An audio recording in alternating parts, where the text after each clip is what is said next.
C'est parti, maintenant on va parler des modules. Donc on va ouvrir notre script, on va également faire un clic droit, ouvrir dans le terminal intégré, et on va venir fermer l'explorateur. Qu'est-ce que c'est que des modules? Des modules en informatique font référence à des unités logiques, ou des composants de programme qui vont encapsuler des fonctionnalités. Les modules sont utilisés pour organiser et structurer le code source, et ça améliore la lisibilité, ça facilite la maintenance et ça permet la réutilisation du code. Le concept de module est couramment utilisé dans de nombreux langages, que ce soit JavaScript, Python, Java ou autres.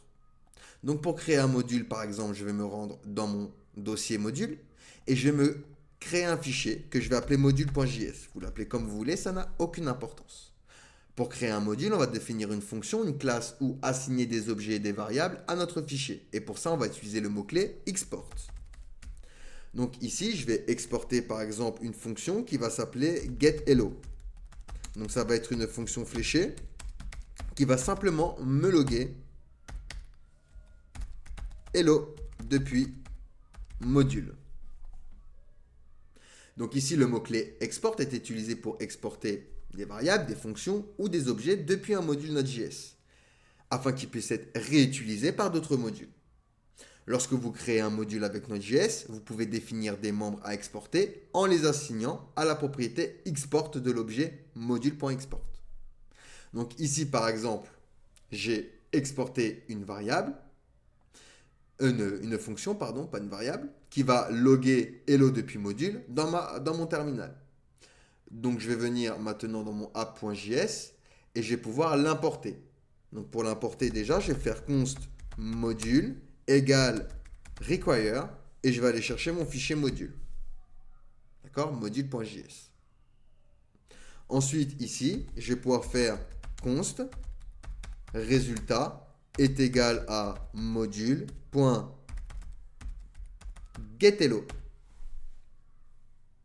Et je vais pouvoir du coup loguer résultat. Et du coup, lorsque je vais exécuter app.js et non mon module, je vais bien avoir ici hello depuis module. Ensuite, on va pouvoir également exporter des simples variables. Je vais pouvoir venir dans mon module, faire un export.age égale 30 par exemple. Et dans mon app.js, par exemple, je vais pouvoir loguer log module.age. Et du coup, lorsque je vais exécuter mon script, je vais bien avoir ici mon 30. Et on peut exporter également ce qu'on appelle des variables globales. Donc je vais venir dans mon module. Ici, je vais faire un global.str est égal à Jonathan.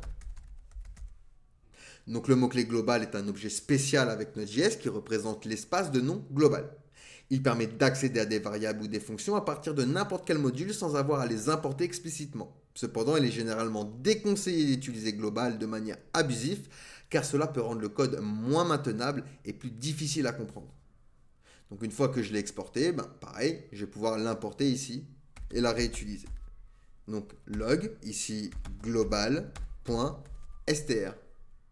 Et lorsque je vais exécuter mon script, je vais bien avoir ici Jonathan qui va s'afficher.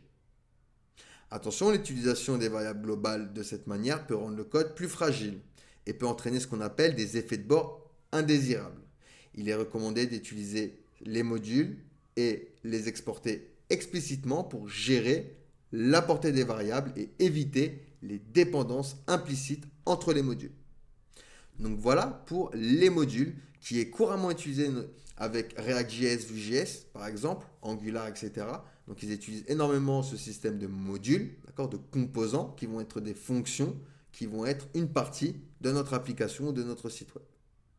Donc voilà pour les modules. Allez, posez-moi des questions si vous en avez, sinon on va pouvoir passer à la suite.